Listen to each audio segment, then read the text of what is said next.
Hello future nursing officers, welcome to our YouTube channel nursing brothers, जहाँ आपको पढ़ाया जाता है BSc nursing first semester, JNM nursing first year के सभी सब्जेक्ट फ्री ऑफ कॉस्ट। और मेरा नाम है करणवीर, मैं आपको पढ़ा रहा हूँ एनाटमी यूनिट 4 चल रहा है हमारा, आज पार्ट 3 है। तो यार शुरू कर देते हैं आज के यार चीज़ों को, कुछ नई चीज़ें आज सीखेंगे, है ना। तो सबसे पहली चीज़ तो हम देखने वाले हैं फॉर्मेशन ऑफ ब्लड सेल्स। ठीक है, सीधा हम टॉपिक पे आते हैं क्योंकि आज हमें बहुत सारी चीज़ें पढ़नी है। तो फॉर्मेशन ऑफ ब्लड सेल की बात करें तो throw some lymphocyte have life time major in years. ठीक है, देखो अगर आपको पूछूं तो आपने पता होगा आरबीसी का लाइफ टाइम कितना होता है। अगर आपको मैं पूछूं कि आरबीसी कितने साल तक जिंदा रहता है ना। आरसीबी नहीं बोला मैंने, आरबीसी बोला है ना। कितना होता है? 120 दिन, 120 डेज। तो देखो अलग अलग जो आपके ब्लड सेल्स ना, उनका लाइफ स्पैन अलग अलग होता है ना। बहुत सारे कई सालों तक लाइफ स्पैन होता है बहुत सारे लोगों का। ठीक है, और बहुत सारे लोगों मतलब जो आपके ये होते हैं ना फॉर्म एलिमेंट यानी कि ब्लड सेल्स का, उनका दिन तक भी होता है ना। और कुछ कुछ ऐसी होती है जो कुछ घंटों तक ही सेल्स जिंदा रहती है, उसके बाद में रिप्लेस कर दी जाती है। और कुछ कुछ ऐसी सेल्स होती है जो कंटिन्यूसली रिप्लेस की जाती है ना हर time. Okay, negative feedback system जो है ना वो रेगुलेट करता है इसको, फॉर्मेशन ऑफ ब्लड सेल को। कौन करता है? Negative feedback system. अब यहाँ पर देखो मैंने एक बहुत इंपॉर्टेंट चीज़ आपको लिख रखी है, और उसको आप कहाँ लिखोगे पता है? आपके एनाटॉमिकल टर्म वाली जो नोटबुक है ना, उसमें जाके भी लिखना। क्या लिखना भैया? ये कौन सी नोटबुक है? अरे यार तुम लोग फिर क्या कर रहे हो यार, तुम्हें एक अलग से नोटबुक बनानी है जिसमें तुम्हें एनाटॉमिकल टर्म्स लिखने हैं। ओके, बना ली होगी वैसे तो तुमने, अगर पहली बार देख रहे हो तो बना लेना है। The process by which the formed element of blood develop. देखो एक ऐसा प्रोसेस जिसमें जो form element of blood develop होते हैं, मतलब कुल मिला के आरबीसी, डब्ल्यूबीसी है ना, प्लेटलेट्स, इनकी फॉर्मेशन की जो प्रक्रिया है ना, द प्रोसेस है, the process of formation of form element या ब्लड सेल्स। ब्लड सेल की फॉर्मेशन की जो प्रोसेस है उसको अपन क्या बोलते हैं? हेमियोपोइसिस, या फिर इसको हेमेटोपोइसिस भी बोला जाता है। हेमियोपोइसिस बोलो चाहे हेमेटोपोइसिस बोलो। ओके, हाँ भैया समझ में आ गया ना। हाँ है, देखो हेमो का मतलब होता है ब्लड, और पोइसिस का मतलब होता है सिंथेसिस या फॉर्मेशन।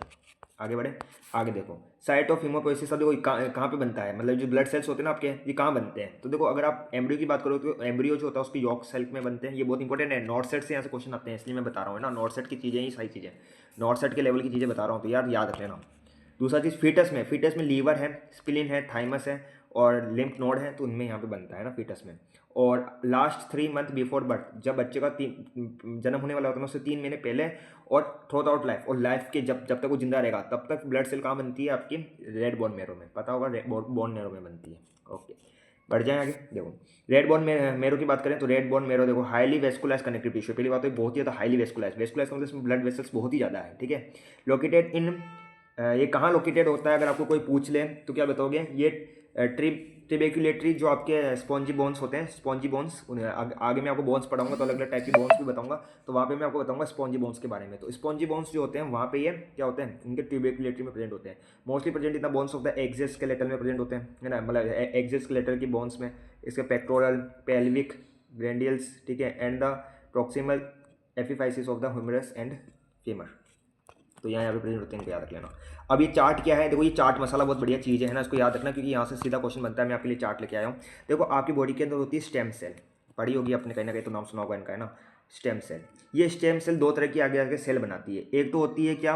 एक तो होती है, ये लिखा हुआ है माइलॉइड सेल, और एक होती है लिम्फोइड सेल। ठीक है, तो माइलॉइड और लिम्फोइड दो तरह की आपके पास सेल है। कौन कौन सी है? समझ में आ गया कौन कौन सी सेल बताई मैंने? माइलॉइड और लिम्फोइड, याद रख लोगे। हाँ भैया, वही स्टेम सेल थी, दो तरह की सेल बनाई इन्होंने, माइलॉइड और लिम्फोइड। ये चार्ट इंपॉर्टेंट है, बहुत इंपॉर्टेंट है। ठीक है, यहाँ से सीधा एमसीक्यू पूछेगा, आपको बोलेगा बताओ कि जो इरेथ्रोसाइट है वो किससे बनता है, तो लिखना प्री इरेथ्रोब्लास्ट से। ब्लास्ट का मतलब मैंने आपको बताया था कि ऐसी सेल जो इनमेच्योर, उनको उनके पीछे ब्लास्ट लगता है, और साइट किसके पीछे लगता है? जो मेच्योर होती है ना।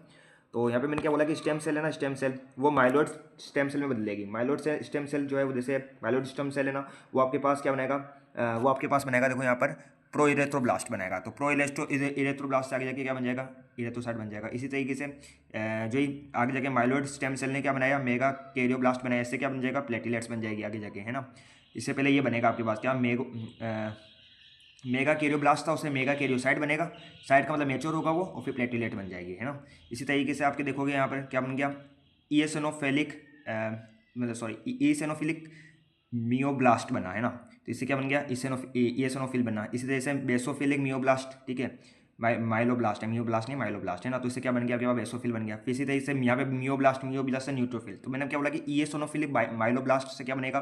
फिर बेसोफिलिक मायोब्लास्ट से क्या बनेगा? ठीक है, और फिर यहाँ पे मायोब्लास्ट से मियोब्लास्ट से क्या बनेगा? याद रख लेना। ठीक है, ये सारे आपको यू के यू याद रखने हैं। अब देखो लिम्फोइड स्टेम सेल में आप देखोगे तो सबसे पहले मोनोब्लास्ट बना, है ना, से फिर बाद में मोनोसाइट बन जाएगा। टी लिम्फोब्लास्ट बना तो टी लिम्फोसाइट बन जाएगा, बी लिम्फोब्लास्ट से बी लिम्फोसाइट बन जाएगा, और अन्य के लिम्फोब्लास्ट से क्या बन जाएगा, नेचुरल जो नेचुरल किलर सेल होती है वो बन जाएगा। तो ये चार्ट एक ऐसा कैसा आपको याद रख लेना है, ठीक है भैया, याद रख लेंगे ना, स्क्रीनशॉट ले लेना, ले लिया होगा तुमने तो समझ गए यहाँ तक, आगे बढ़े। हाँ भैया समझ गए, आगे बढ़ते हैं। आगे आता है आपके पास, देखो यहाँ पे मैंने क्लिनिकल कनेक्शन लिख रखा है, समझो इसको। Some time a sample of the red blood marrow must be obtain in order to diagnose certain blood disease, बस ब्लड डिसऑर्डर। तो क्या होता है, कई बार है ना, आपके जो बोन मेरो है ना, बोन मेरो उसका सैंपल लिया जाता है, क्यों, ब्लड जो डिसऑर्डर है उनको डायग्नोस करने के लिए, उनका पता लगाने के लिए, है ना। जैसे ल्यूकेमिया हो गया है ना, आपके एनीमिया हो गया, तो उसको पता लगाने के लिए। बोन मेरो एग्जामिनेशन में involve bone marrow withdrawal from amount, मतलब इसमें क्या होता है, बोन मेरो जो है ना, उसमें से मतलब withdrawal of A small amount of bone marrow, थोड़े से अमाउंट में बोन मेरो जो है उसको निकाला जाता है, किसके इस्तेमाल से, नीडल के इस्तेमाल से, नीडल सुई के इस्तेमाल से, आप बोल सकते सीरिंज उसके इस्तेमाल से। बोन मेरो बायोप्सी, इसको अपन क्या बोलते हैं, बोन मेरो बायोप्सी बोलते हैं, ठीक है। Removal of A core of red bone मेरो विद लार्ज नीडल, ये सीधा लिख देना। पूछ लिया जाए ना कि बोन मेरो बायोप्सी क्या होता है एक नंबर में, तो ये लिख के आ जाना कॉलेज के पेपर में ना, ये लिख के आ जाना, ये लाइन लिख दोगे ना। हाँ भैया बहुत ईजी चीज़ है ना। आगे बढ़े। तो बहुत type of samples are use taken, इन दोनों तरीके के जो सैंपल्स होते हैं ना बोन मेरो के, कहाँ से लेंगे, कहाँ से लोगे आप बोलोगे भैया कहाँ से लेना है ना, तो इलियक आपके पास क्रिस्ट होती है, तो इलियक क्रिस्ट से लेते हैं, है ना, हिप बोन की। या although some samples are aspired, aspired का मतलब वही है, एस्पायर्ड का मतलब विड्रॉल करना, फ्रॉम द स्टर्नम से भी ले सकते हैं ना। इन यानी चिल्ड बोन मेरो जो सैंपल्स होते हैं वो कहाँ से लिए जाते हैं, वर्टिब्रा और टीबिया से, यानी कि इसको टीबिया को अपन बोलते हैं शाइन बोन, है ना, तो यहाँ से लिए जाते हैं। टिश्यू और cell sample is then set to be pathology, अब जो भी आपने टिश्यू लिया, सेल लिया बोन मेरो से, उसको अपन क्या करेंगे, पैथोलॉजी लैब में भेज देंगे, ठीक है। और फिर यहाँ पे टेक्नीशियन जो होंगे वो देखेंगे उसमें कि भाई कुछ उसमें नियोप्लास्ट यानी कि या कैंसर तो नहीं है कहीं, है ना, पता चला कैंसर हो गया, और दूसरी डिजीज़ के बारे में भी यहाँ से पता लग सकता है। तो ये क्लिनिकल कनेक्शन देख लेना बोन मेरो से, कैसे अपन पता लगा सकते हैं कैंसर या दूसरी डिजीज़ के बारे में। देखो कैंसर भी होता है, ब्लड कैंसर, तो उसका पता लगा सकते हैं अपन ना। अब आपके पास आता है, क्या आता है, देखो यहाँ पर फैक्टर आते हैं कुछ, है ना, तो उन फैक्टर की बात कर लेते हैं। Regulate the differentiation and population of the particular progenitor cell, तो ये क्या करते हैं, कुछ भी पर्टिकुलर जो आपकी ब्लड सेल है ना, ब्लड सेल, तो उनके डिफ्रेंशिएशन को और उनके मतलब ग्रोथ को क्या करेंगे, रेगुलेट करेंगे। तो फिर सबसे पहले आता है आपके पास क्या, सबसे पहले आपके पास आता है ईपीओ, इरेथ्रोपोइनिन, ठीक है। इसका नाम आपने पहले कभी सुना होगा, नहीं सुना तो सुन लो, इरेथ्रोपोइनिन, है ना, ईपीओ। ये क्या करता है, ये नंबर को बढ़ाता है आरबीसी, मतलब वो ना कि जो आरबीसी ना, आरबीसी नहीं, आरबीसी रेड ब्लड सेल, उसके नंबर को बढ़ाता है। और ईपीओ कौन सिंथेसाइज करेगा, आपके जो किडनी है उसकी इंटरस्टिशियल सेल। तो ये दो चीज़ याद रखनी है कि ईपीओ सिंथेसाइज कौन करता है, interstitial cell of the kidney, और ये क्या करता है, नंबर ऑफ आरबीसी को बढ़ाता है ना, उसको कंट्रोल रखता है, ओके, बढ़ाएगा मेनली। थ्रोम्बो थ्रोम्बो जैसे इरेथ्रोपोइटिन था, वैसे थ्रोम्बोपोइटिन टीपीओ जो है ये हार्मोन प्रोड्यूस करता है, मतलब पहली बात तो hormone produce by liver that stimulate, ये एक हार्मोन है जो कि लीवर प्रोड्यूस करेगा। वो वाला कौन प्रोड्यूस कर रहा था, वो तो किडनी के इंटरस्टिशियल सेल, ये कौन प्रोड्यूस कर रहा है, लीवर प्रोड्यूस कर रहा है। Stimulate the formation of the platelets, ये प्लेटलेट्स के फॉर्मेशन को बढ़ाता है। और प्लेटलेट्स किससे बनते हैं, चार्ट जाके देखना, चार्ट मैंने आपको बताया था, उसमें देखना मेगा कैरियोसाइट्स, मेगा कैरियोसाइट्स है, पहले मेगा मेगा मेगा क्या था, मेगा कैरियोब्लास्ट था, मेगा कैरियोब्लास्ट से क्या बना, मेगा कैरियोसाइट, फिर उससे प्लेटलेट बनेगा, तो उसको मेगा कैरियोसाइट्स को प्लेटलेट में बदलने के लिए हार्मोन चाहिए, तो वो हार्मोन को निकाल कर लीवर, और उस हार्मोन का नाम क्या है, टीपीओ, यानी कि थ्रोम्बो, जैसे आपका एरिथ्रोपोइटिन था वैसे थ्रोम्बोपोइटिन, है ना। फिर आपके पास आता है cytokines, produce by red bone marrow cells, हो गया, इसको हटाते हैं, देखो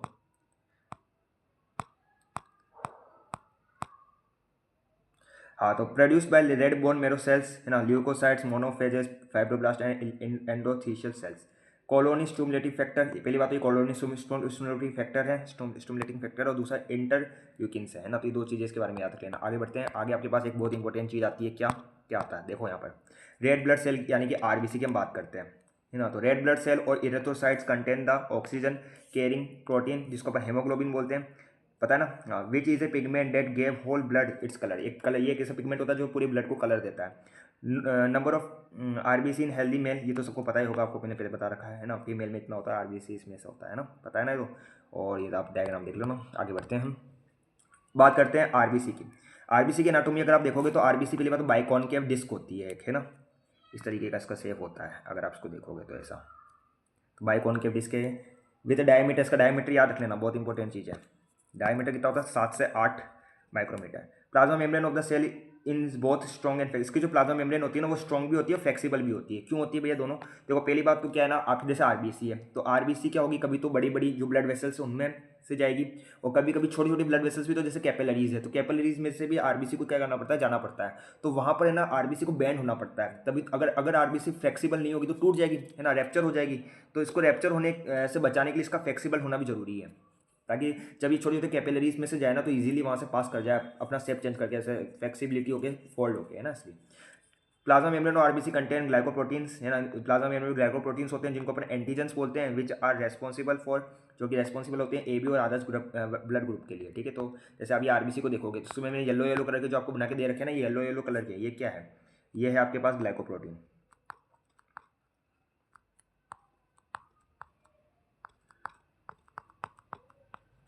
ठीक है। और ये ग्लाइकोप्रोटीन क्या करते हैं बेटा आपके, ये एंटीजन बनाते हैं। अच्छा भैया, अच्छा अच्छा, फिर क्या करना है, ये एंटीजन जो है ये फिर आपको ये क्या करेगा, ये ए बी और ए बी ओ, ये ए ओ कहाँ से आ गया, हम तो ए बी ओ लिखना चाहते थे, ए बी ओ और आर एच ब्लड ग्रुप के लिए रेस्पॉन्सिबल होते हैं ना, तो ये चीज़ मैंने आपको बता दिया।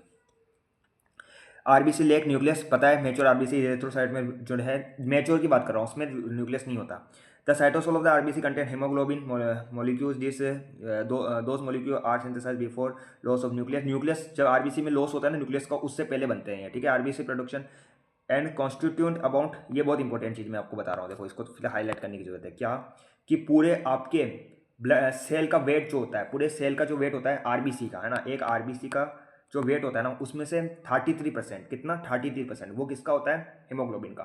तो हीमोग्लोबिन एक आरबीसी सेल है, तो एक आरबीसी सेल के 33% वेट किसका होता है, पूरे जैसे एक आरबीसी सेल है ना उसका जो पूरे वेट का 33% कौन ले जाएगा, किसका होगा वेट, हेमोग्लोबिन का होगा। ओके ओके, समझ में आ गया, हाँ भैया आ गया। तो ये देखो ये आरबीसी है, इसका डायमीटर याद रख लेना, है ना। तो इसको ऐसे बता रखा है, अगर इसको अपन यूँ देखेंगे ना तो ये सब कुछ इस तरीके का दिखेगा आपको, ठीक है। बाइकॉनकेव है, नहीं है ये बाइकॉनकेव है भैया।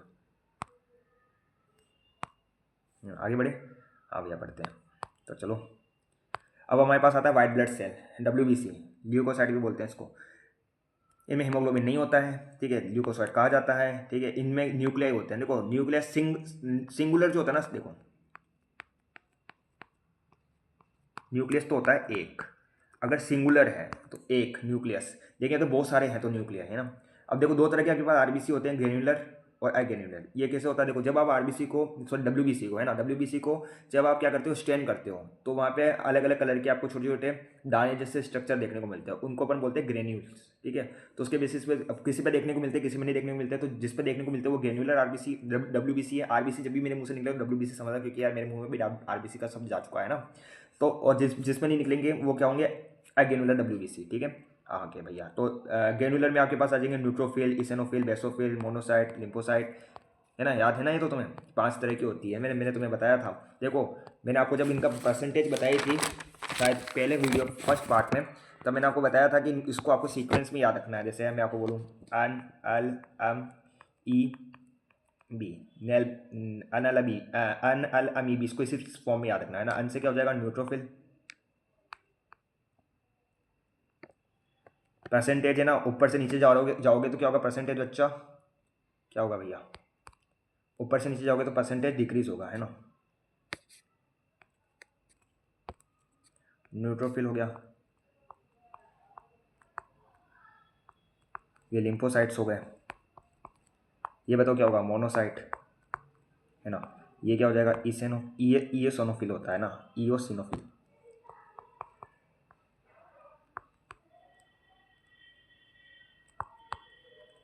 और लास्ट में आता है बेसोफिल।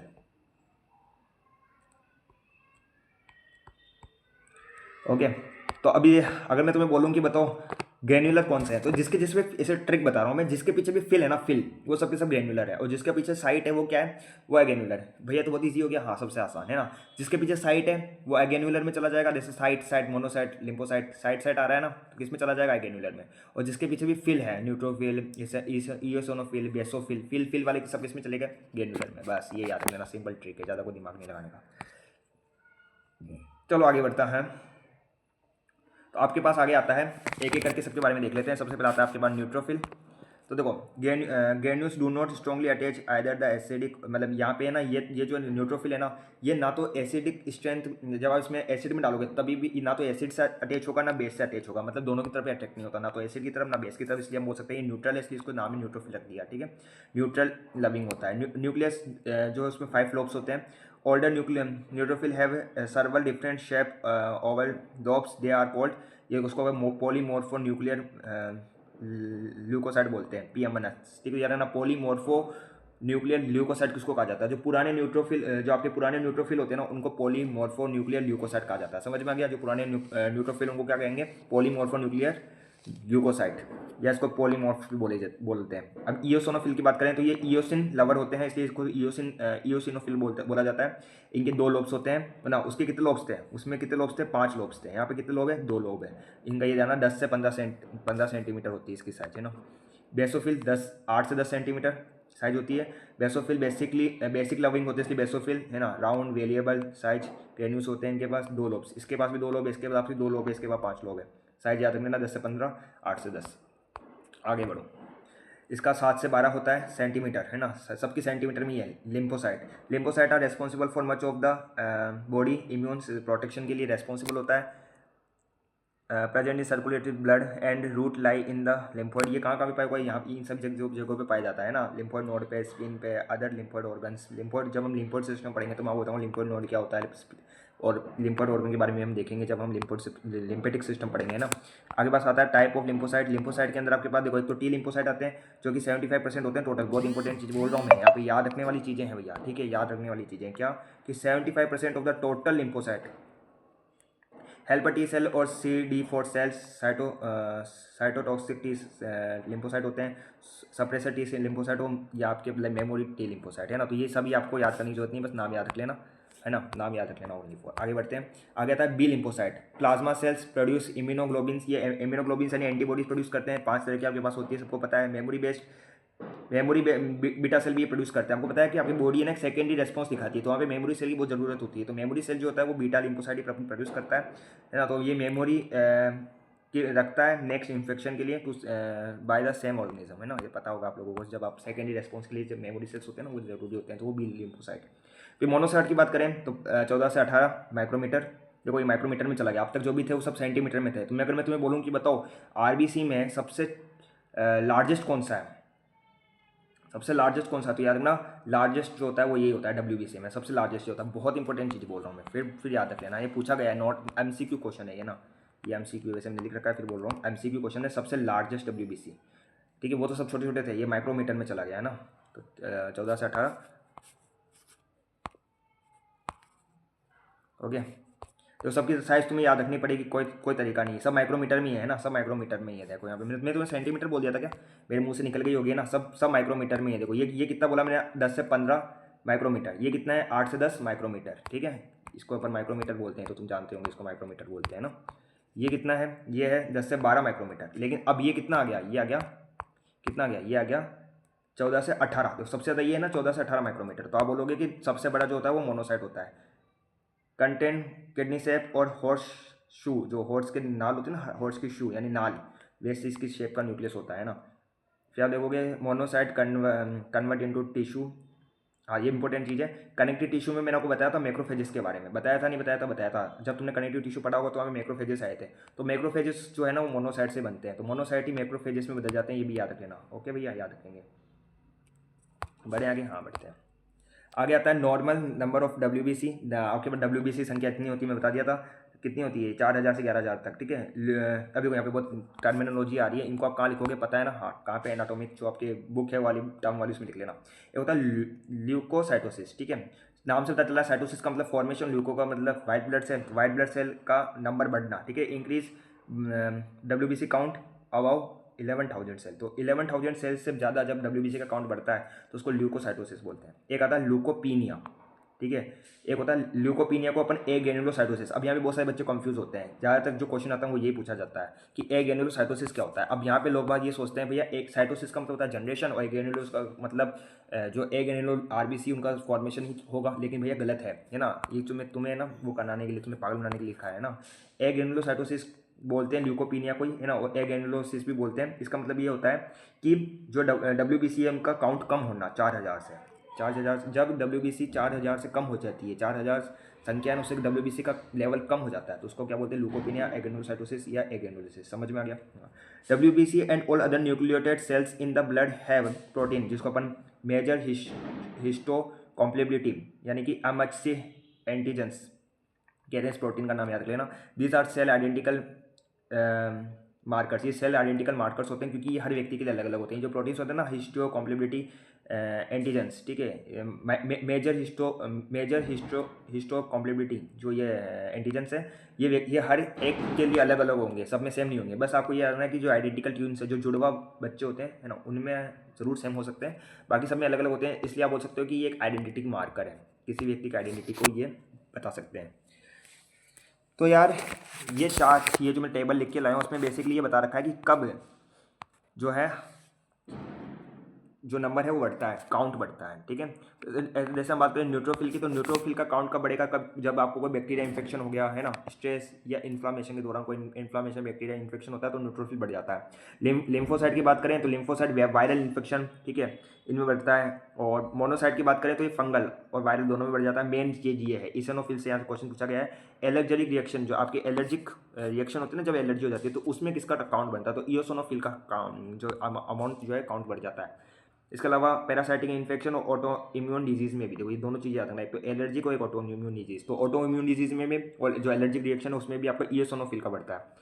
देखो बेसोफिल का भी एलर्जी में बढ़ता है, लेकिन मेजर इसका होता है ना, मेजर रोल किसका होता है, मैं फिर लिख देता हूँ यहाँ पर, अगर आपको क्वेश्चन आया तो मेजर यही है।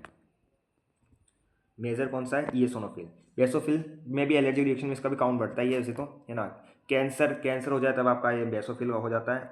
ओके, तो ये याद रख लेना, इन सबको याद रख लेना, है ना। फिर आपके मेन तो ये याद रखना, ये सोनोफिल का, है ना। इसके बाद में लो काउंट कब होगा, तो देखो जैसे हम देखेंगे न्यूट्रोफिल में रेडिएशन एक्सप्लोशन हो गया, drug toxicity, vitamin B12 efficiency हो गई, है ना, या सिस्टमेटिक लुपस इरेथ्रोमेटोसिस यानी कि SEL हो गया, है ना। इसका प्रोलॉन्ग्ड इलनेस, HIV इन्फेक्शन, आपको पता है ना, एड्स हो जाता है तब तब क्या कम होता है आपके पास, लिम्फोसाइट कम हो जाते हैं ना।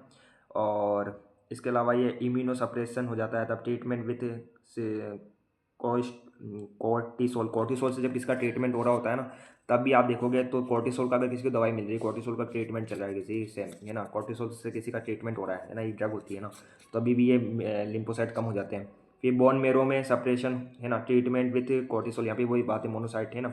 अब देखो यहाँ पर ड्रग टॉक्सिसिटी, है ना, स्ट्रेस, एक्यूट एलर्जिक रिएक्शन, तो यहाँ पे देखो कम, जब छोटी एक्यूट एलर्जिक रिएक्शन होती है ना, तब वैसे तो एलर्जिक रिएक्शन में इयोसोनोफिल बढ़ते हैं, ये तो बहुत इंपॉर्टेंट चीज़ है ना।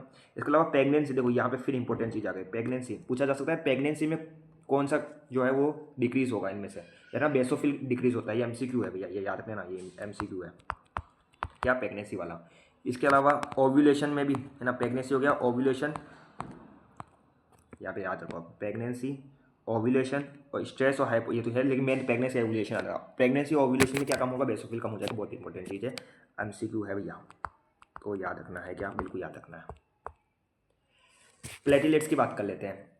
इनका नॉर्मल अगर आप देखोगे प्लेटिलेट्स की संख्या कितनी होती है भैया हमारे बॉडी में, तो यार इतनी होती है जितनी आपके सामने लिख रखी है, तो ये याद रख लेना। वैसे तो आपको पता ही है, मैंने पढ़ा रखा है ना, 1,50,000 से 4 लाख तक इनके पास कोई न्यूक्लियस होता है, नहीं होता है ना। इरेगुलर डिस्क शेप होते हैं ये, 2 से 4 माइक्रोमीटर के होते हैं, है ना। सबका आपको साइज याद रखनी है। सबसे बड़े कौन से थे, मोनोसाइट होते हैं सबसे बड़े, है ना, WBC में। They granules content chemical that once release promote blood clotting. Life span कितना होता है, लाइफ स्पेन भी याद रखना, 5 से 8 दिन का, है ना। तो याद रखना प्लेटिलेट्स का लाइफ स्पेन होता है वो कितना होता है, 5 से 9 दिन, 8 दिन नहीं, 5 से 9 दिन का। अब देखो जब आपने पूरी थ्योरी पढ़ ली, मैंने आपको पूरी थ्योरी पढ़ा दी, ये सारी थ्योरी पढ़ने के बाद में आपको ये टेबल एक बार रीड करनी है। वो चीज़ें हैं जो मैंने एक साथ में एक पूरा टेबल में आपको अरेंज करके दे दिया है ना, ताकि आपको पढ़ने में आसानी हो। तो पहले पूरी थ्योरी पढ़ना, उसके बाद में टेबल पढ़ लेना। इस वीडियो नोट्स में प्रयोग किया गया अध्ययन सामग्री, स्टडी मटेरियल, डायग्राम, रेफरेंस और कॉन्टेक्स्ट केवल शैक्षिक उद्देश्य है, एजुकेशनल पर्पस के लिए। इसका उद्देश्य छात्रों की पढ़ाई को आसान और प्रभावी बनाना है। कुछ सामग्री मेरे द्वारा तैयार की गई हो, कुछ विभिन्न पुस्तकों, ऑनलाइन रिसोर्सेज या अन्य शिक्षण सामग्री से ली गई है। मैं इस सामग्री में कोई भी अस्तित्व यानी कि ऑनरशिप या कॉपीराइट दावा नहीं करता। यह सामग्री केवल नॉन कमर्शियल एजुकेशन यूज के लिए। अगर इससे किसी भी प्रकार की कॉपीराइटेड सामग्री अनजाने प्रयोग हो गई है तो उसका श्रेय क्रेडिट मूल लेखक प्रकाशक को जाता है।